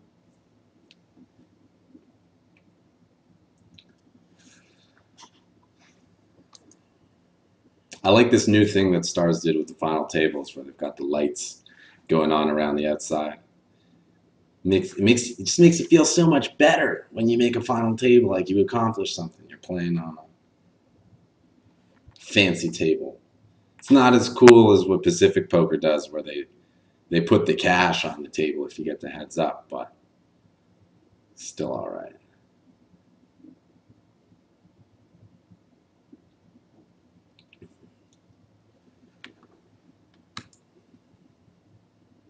Snell's been playing pretty tight. I am getting very good pot odds, but I feel that this is a reverse implied odds kind of hand. And rather than get in there with a potentially dominated hand, I'm just going to pass on the 5-1 odds I'm getting and wait for a hand like 2-7s. Arianara has not been playing too wild on this table, though. If one of the late position players open, like Tim or Profle, probably empty seat as well, I'd be inclined to move it on them. Arianara, though, has not been out of line, and against the raise, he's range calling. He's raise calling. I'm going to be in pretty bad shape, either flipping or versus an overpair, and that's not the kind of spot I'm looking for at this stage in the tournament. Also, I wasn't deep enough to go set mining and call with my hand. If you're going to look to call a raise with a pocket pair, you probably want to have effectively 40 big blinds at least behind. So the smaller of the two stacks between you and your opponent should be around 40 big blinds. If you have like 25, it's either move it all in or fold. And if you have over 40, that's when you can call. But you don't want to be calling a raise with like 28 to 32 big blinds when you're purely set mining. If you think that, you have some of their opening hands dominated and your hand can play well post flop and you can call down sometimes unimproved and win the pot unimproved, then you can call with less than 40 big blinds. But I don't know that that's the case against Arianara in this spot, so that's why we're over it.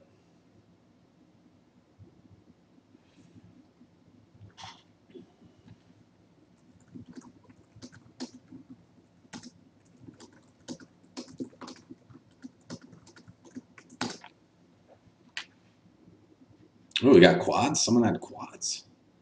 Ollie, ollie, ollie. Oh, we're down to 4 tables in the free roll. All right. Back trays. Raise it up. Just hoping to get it through. We're playing reasonably snug. We've showed down the goods so far when we've been in there. So people hopefully aren't going to try to mess with us too much. They're just going to play back when they have real hands and get those threes through. And it's very important to be aware of your image. If you're playing a tight image, people are going to give you more credit for having a hand, and therefore you can get away with a few more steals and a few more bluffs post-flop. If, however, you have a maniacal image, you're opening tons of pots, you're just always in there 3-bet, 4-betting, don't expect anyone to give you any credit. So if you actually do pick up a hand with a maniacal image, don't all of a sudden slow play. Continue to do what you were doing when you had nothing, and people will give you action. And we speaking of action, we might have some. Damn. Ambrose with the fold.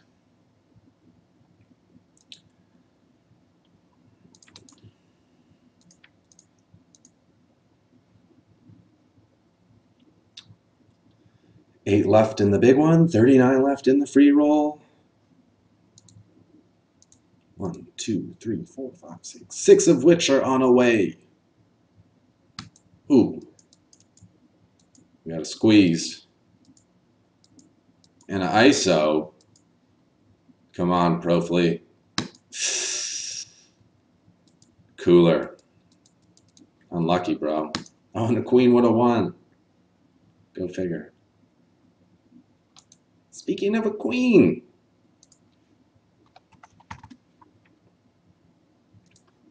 And if you guys are wondering about my sizing, I'm just going with 2.2 times the big blind. Every time, whatever the big blind is, I'm just doing 2.2 times that. It's my opening size. And hopefully, Profile will just rip it in here. We can ISO, keen us out of the pot. Mr. Lithuania. All right, well, half P feels about right. Take it down.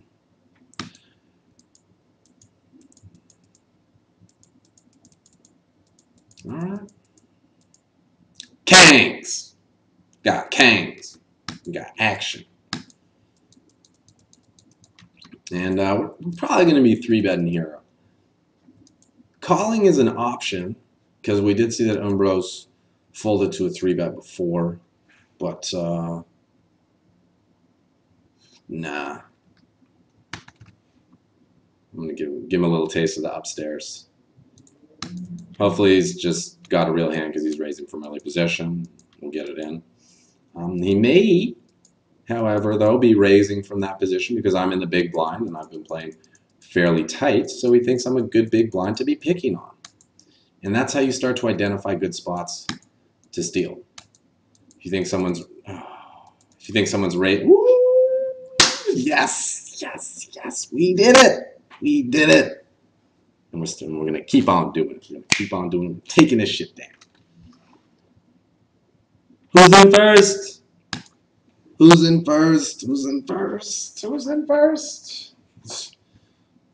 Relax. Breathe. Still got a long way to go.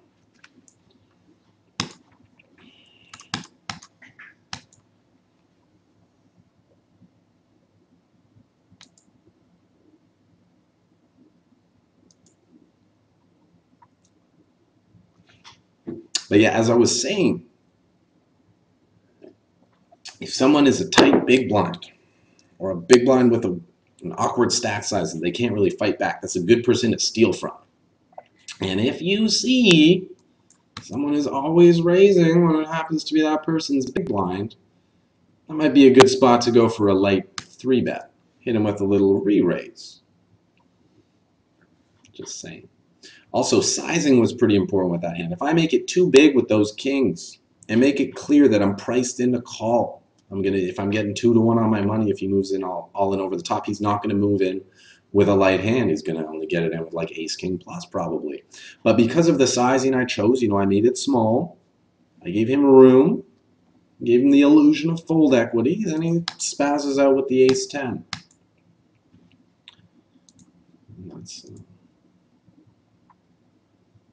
That's lucky for us. I mean, that's skill by us. So it's all these little things. People always ask, how do I get good at tournaments? Usually the answer is, well, to win a tournament, you just need to run really well. But all the little details, every little point about dynamics and sizing, everything adds up at the end. You want to be being a master of your craft and perfect in all the little spots, and all those little edges and advantages that you're using are going to be what add up to give you victory.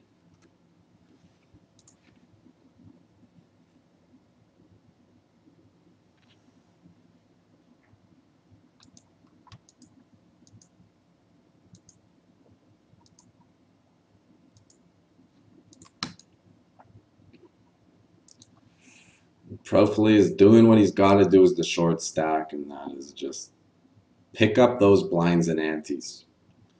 He's increasing his stack 20–25%.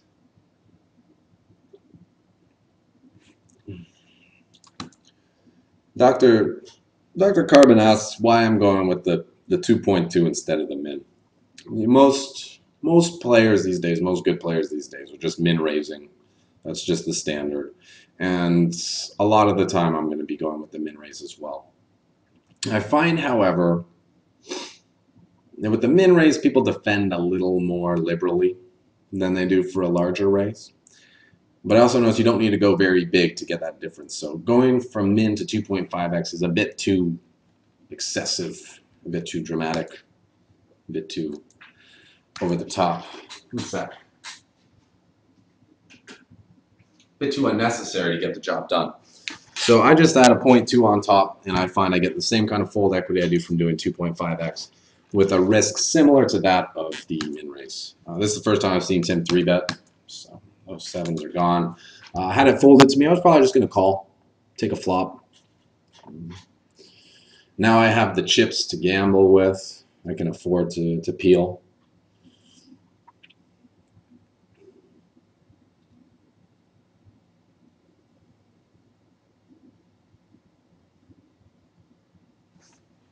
All right. Since Snell's been playing tight, we got to raise it up blind versus blinds. We would do it with much wider range than simply 4 or 5 suited.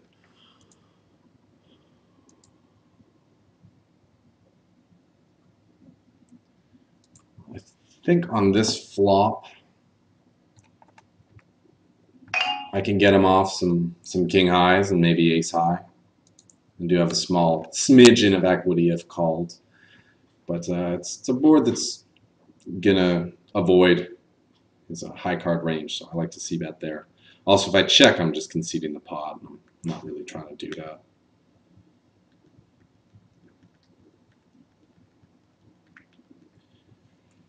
And, all right, it's about that time.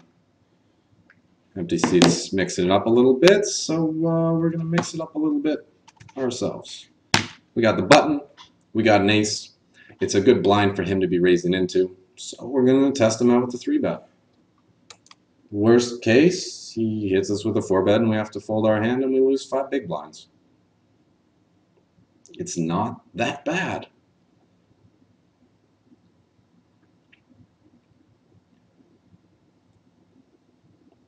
Calls. Tricky.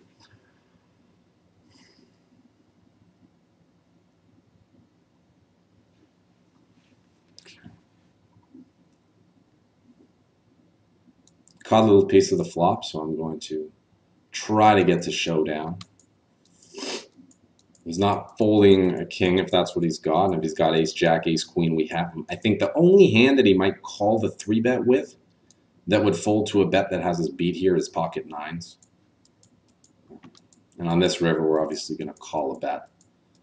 We'll also bet if check 2 so that we can get called by an ace high or a pair of aces type hand. Now, I don't want to bet too big, though. If I bet, 2/3 pot, he's going to have a harder time calling with a 1 pair, so we'll just bet 1/3 of the pot, 85K, and hope that he calls in nuts.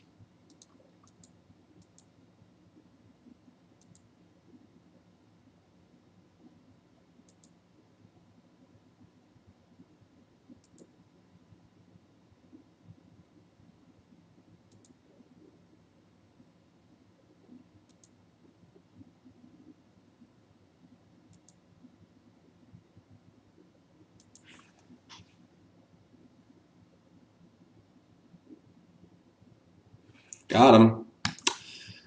A milli. So I guess he probably had us beat pre. 4-bet it in, bro. You don't want to get fancy out of position with queens. He let that happen.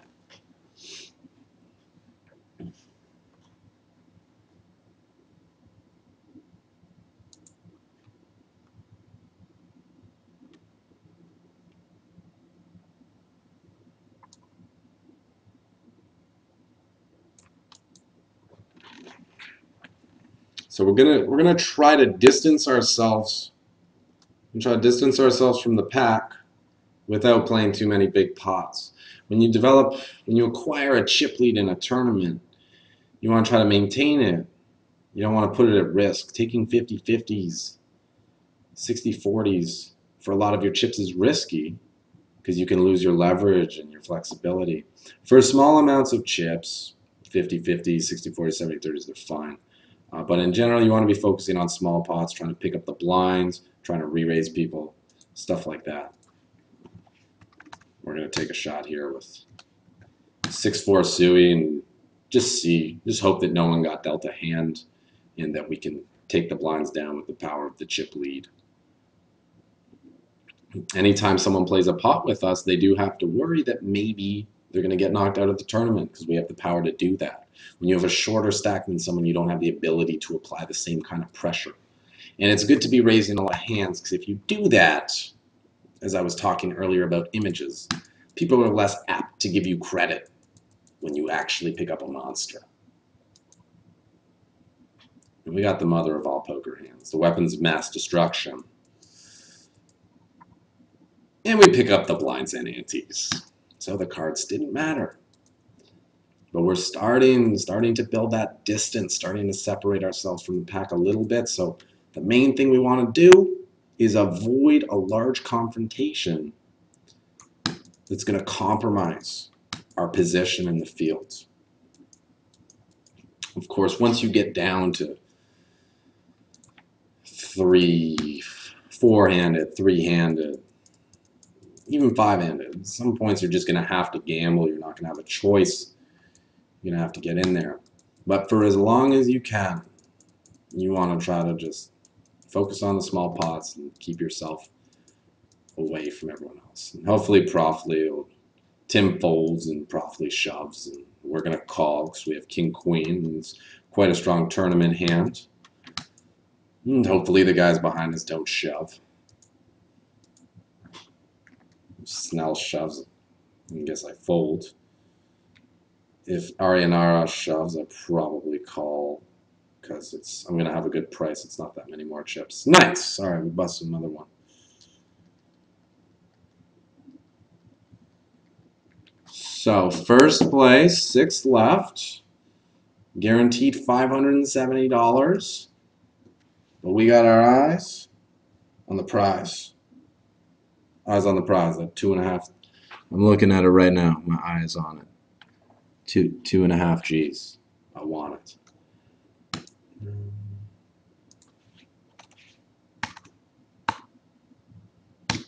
Let's just see. Whatever.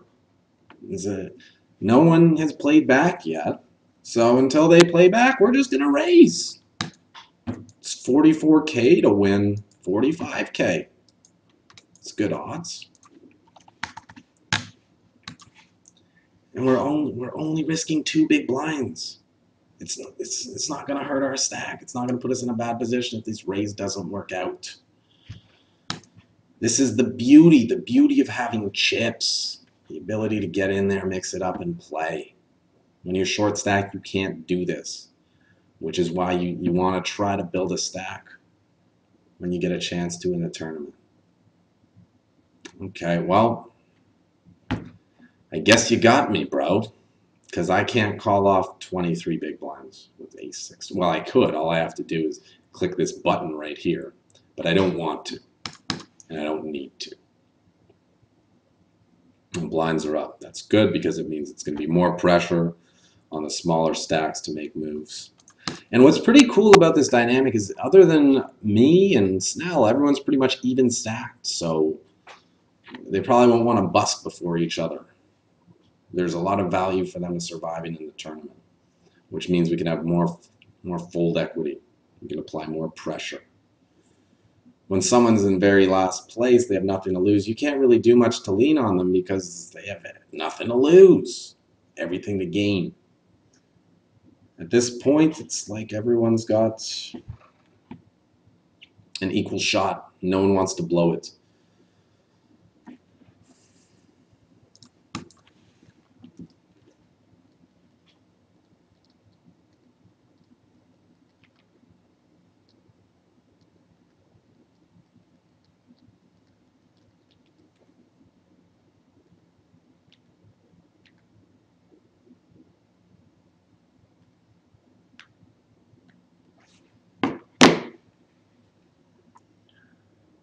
Smiggins asked what the first book he should read is. Smiggins, watch the video on the main page of the Gripst Poker channel on YouTube. And it's there. Actually, no, it's not the main page. The one where I review the Bankroll Challenge. Whatever. So I'm not going to give you the runaround. Theory of Poker by David Sklansky. Enough said. David Sklansky, the man, mathematical genius, very good presenter, very easy to understand, makes the information easy to digest.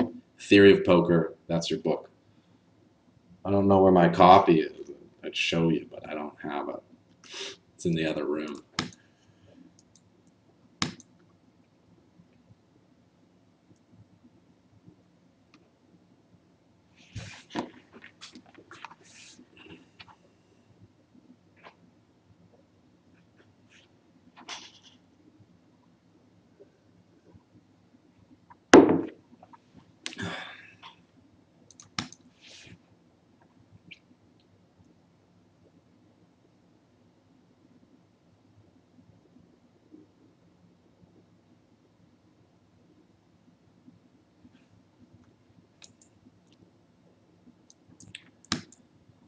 I'm going to slow down on the raising a little bit. It appears that other people are starting to open up a bit more. So, given that change in dynamic, I'm going to change my dynamic. When they're playing tight, we want to play loose. When they're playing loose, we want to play tight. You always want to do the opposite of what your table is doing. All right, we get flatted by Keynes from Lithuania, type player. I'm actually not even going to c-bet against him.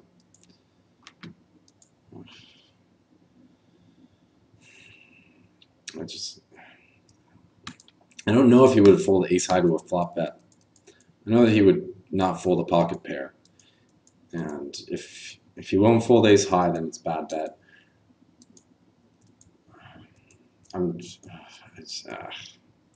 Nice hand, man. Take one down. Or don't. Since I didn't know how many barrels it would take to get him off ace high, that's why I didn't want to bet into him. And his range for calling a raise is going to be very narrow. There are not going to be very many air hands in there.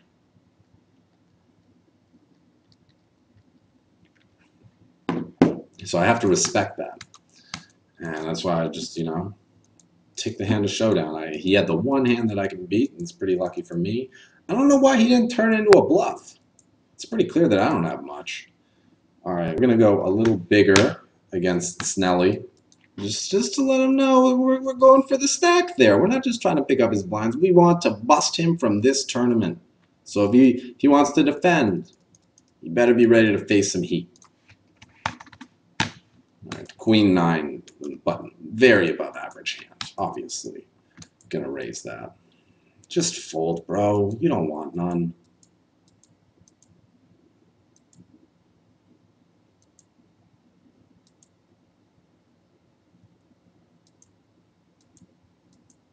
Why you gotta think about it?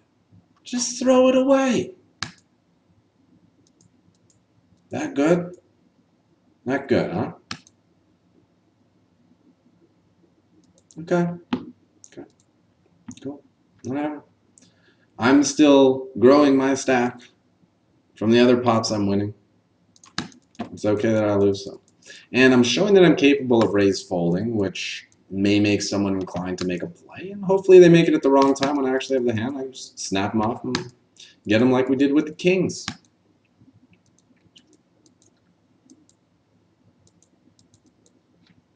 We're down to 24 players in the free roll. Approaching the money. Ooh, cold 4-bet all in. Nice. Is Ari an Ara? Oh, is he 3-betting light? Maybe 3-betting light the hand before. We're going to make a note of that. Note. 3-bet. Folded. SB, VS, BU. Okay. And now we know that. So we know that just because he 3-bets doesn't necessarily mean that he has a great hand. For some players, every time they re-raise, they have a strong holding. For some of them, it doesn't mean the same.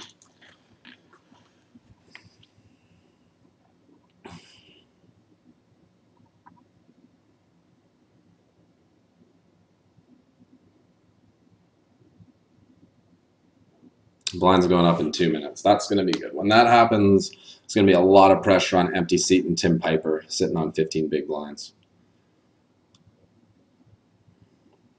And really, we're just waiting for our spots at this point. We have enough chips that we're comfortable.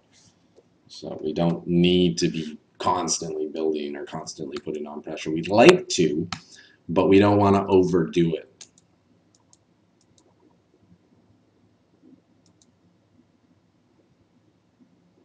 Nice. I'm hoping that Keenus has a hand and wins, but no. He snap folded, which means he might be starting to raise a little bit later.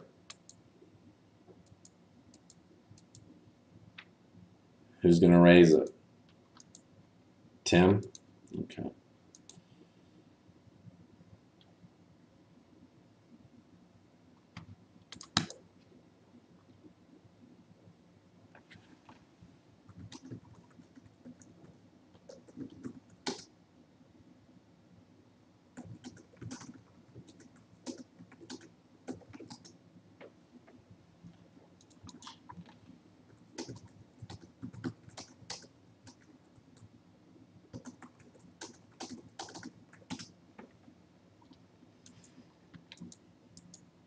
All right, well, whatever. See if we get 3-bet again. If we get 3-bet, okay. We're going to slow down a little now. We've been caught with our hand in the